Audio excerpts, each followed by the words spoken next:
कहानी की शुरुआत होती है माइलो स्टैनफील्ड नाम के एक आदमी से, जिसे ऑटिज्म स्पेक्ट्रम नाम की एक बीमारी थी। एक दिन वो न्यू जर्सी की सड़क पर खड़ा होकर एक औरत को ध्यान से देख रहा था। अचानक वो औरत एक फूलों की दुकान पर रुक गई। इस दौरान माइलो अपने आसपास हो रही घटनाओं के समय को लेकर कुछ अजीबोगरीब कैलकुलेशंस भी कर रहा था। माइलो ने वहाँ पर एक बस, सड़क के बीच में गड्ढा, एक पेंटर और एक साइकिल वाले को तेजी से आते देखा। ये सब देखकर माइलो सड़क पार करके दूसरी ओर गया और उसने गड्ढे के पास मौजूद मेल बॉक्स पर एक पेन खड़ा कर दिया। इसके तुरंत बाद माइलो की प्लानिंग के मुताबिक ही चीजें होनी शुरू हो गई। सबसे पहले एक टैक्सी गड्ढे से गुजरी तो उसका पानी उछलने से पेन नीचे गिर गया। तभी उस पेंटर की नजर पेन पर पड़ी और वो पेन को उठाने लगा। उसी वक्त तेजी से आ रहे साइकिल वाले की पेंटर से टक्कर हो गई, जिससे वो सीधा फ्रूट स्टैंड पर गिर गया। इस वजह से वहाँ मौजूद सभी लोगों का ध्यान भटक गया। ये सब देखते हुए बस ड्राइवर का भी ध्यान भटक गया और वो ये देख ही नहीं पाया कि ट्रैफिक लाइट लाल हो गई है और उसने सीधा उसी औरत पर बस चढ़ा दी, जिससे उसकी मौके पर ही मौत हो गई।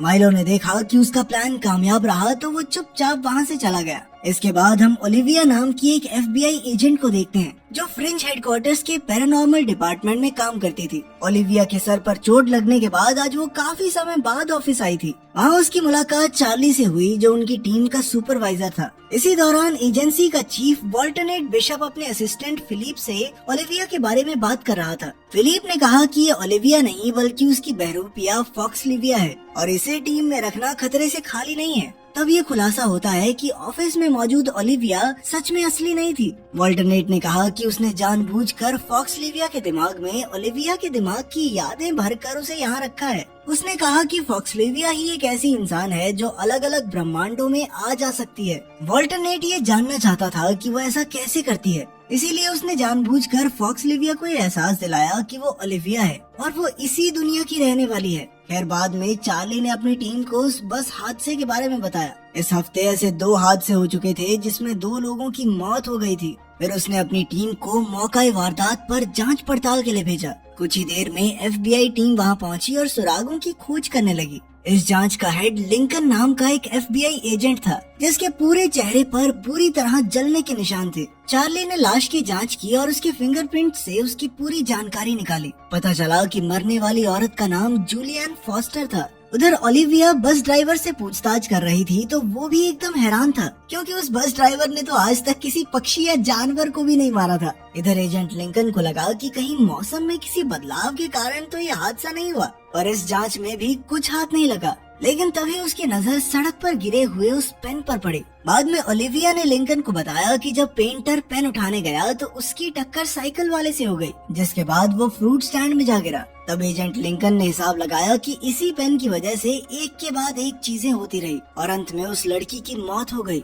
फिर अगले दिन फ्रिंज हेडक्वार्टर्स में एजेंट लिंकन और चार्ली दोनों बस हादसों को जोड़ने वाली कड़ी ढूंढ रहे थे। तभी एजेंट लिंकन को पहले बस हादसे की तस्वीर में भी वही पेन दिखाई दिया, जिससे उसे यकीन हो गया कि ये सब किसी ने जानबूझकर ही किया है। इसके बाद उन्होंने एजेंसी की मैथ्स एक्सपर्ट एस्ट्रिड से बात की और उसने कहा कि कोई भी इंसान इतनी सटीक प्रेडिक्शन थोड़ी कर सकता है। कोई भी इंसान 2 बार इसी तरह हालातों को अपने काबू में करके हादसे नहीं करवा सकता। तभी अचानक ऐसे ही एक और बस हादसे की खबर आई, जिससे सभी लोग दंग रह गए। FBI एजेंट्स तुरंत वहां पहुंचे तो वो पीड़ित अभी भी जिंदा थी। आसपास के लोगों से बात करके उन्हें पता चला कि एक कुत्ता अचानक सड़क पर आ गया, जिससे बस का कंट्रोल बिगड़ गया। तभी ओलिविया की नजर सड़क पार मौजूद उसी पेन पर पड़ी, जिससे उसे यकीन हो गया कि ये कोई एक्सीडेंट तो नहीं था। उसने इधर उधर नजर दौड़ाई तो उसे ब्रिज के ऊपर माइलो दिखाई दिया, जो अजीबोगरीब तरीके से नीचे देख रहा था। कुछ ही पलों में ईयरफोन लगाए एक आदमी सड़क पार करने लगा और अचानक एम्बुलेंस से टकरा गया।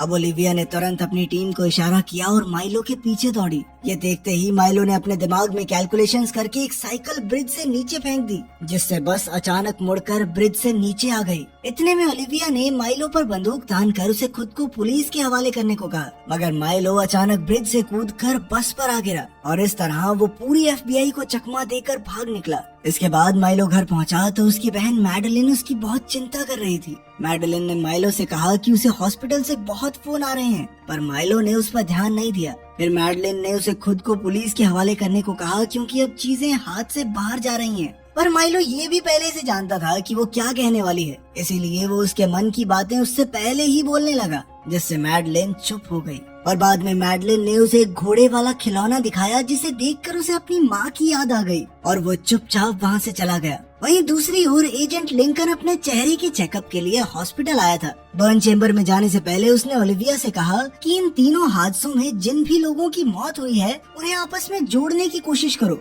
जरूर कोई ना कोई लिंक होगा उनके बीच में। फिर ओलिविया हेडक्वार्टर्स में वापस आ गई और उसने हादसों के चश्मदीद गवाहों से बात करनी शुरू की। काफी छानबीन के बाद उसे पता चला कि इन तीनों पीड़ितों के तार एक मेडिकल सेंटर से किसी न किसी तरह जुड़े हुए थे। उसने ये बात चार्ली को बताई और वो दोनों तुरंत इस मेडिकल सेंटर में पहुंचे। वहां जाकर ओलिविया ने देखा कि कुछ पेशेंट्स उन्हीं पेन्स का इस्तेमाल कर रहे थे। खैर फिर वो डॉक्टर लेविन से मिले जो बस हादसों वाले तीनों पीड़ितों को जानते थे।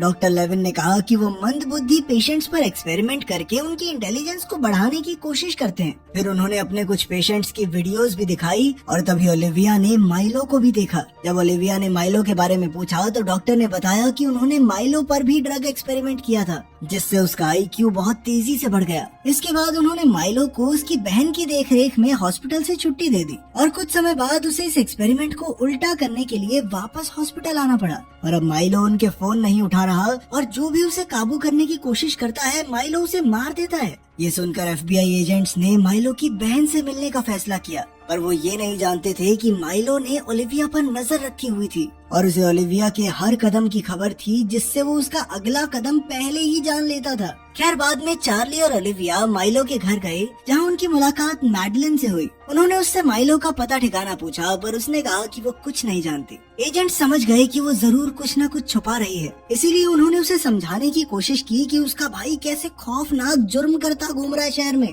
और क्या ऐसे आदमी को आजाद छोड़ना सही रहेगा। अब चार्ली माइलो के कमरे की तलाशी लेने गया और ओलिविया मैडलिन को अपनी मरी हुई बहन के बारे में बताने लगी। जल्द ही मैडलिन को उस पर विश्वास हो गया और उसने भी माइलो के बारे में काफी कुछ बताया। उसने कहा कि माइलो अपना IQ बढ़ने के बाद भविष्य में होने वाली चीजों को पहले ही भांप लेता है और वो अपने दिमाग में कुछ कैलकुलेशंस करके छोटी मोटी चीजें हिलाकर उन्हें अपने हिसाब से मोड़ सकता है। मैडलिन ने कहा कि वो अपनी माँ के दिए हुए खिलौने वाले घोड़े से माइलो का ध्यान भटका पाती है। फिर बातों ही बातों में ओलिविया ने मैडलिन से माइलो के बारे में हर छोटी से छोटी जानकारी ले ली और उसे कहा कि ये सब आम जनता और माइलो दोनों की सुरक्षा के लिए है। आखिरकार मैडलिन ने उसे एक कागज दिया जिस पर उस होटल का पता था जिसमें माइलो इस वक्त रुका हुआ था। इसके बाद ओलिविया, चार्ली और एस्ट्रेड तीनों ने मिलकर माइलो को पकड़ने के प्लान्स बनाए और जल्द ही उन्हें एहसास हुआ कि उनका हर एक प्लान नाकामयाब होगा क्योंकि माइलो उनके हर कदम के बारे में पहले से जानता है। तब उन्होंने सोचा कि बिना किसी प्लान के सीधा होटल पर धावा बोल देते हैं क्योंकि ना कोई प्लान होगा ना उसे पता चलेगा। वहीं दूसरी ओर माइलो अपने होटल के कमरे से नीचे देखते हुए अपने दिमाग में आने वाले समय में क्या होगा उन घटनाओं की कैलकुलेशन करने लगा। अपनी इस काबिलियत के जरिए उसने हिसाब लगाया कि ओलिविया और चार्ली जल्द ही उसे पकड़ने आने वाले हैं। फिर उसने हिसाब लगाया कि कैसे वो ओलिविया को अपने पीछे पास की कंस्ट्रक्शन साइट में ले आएगा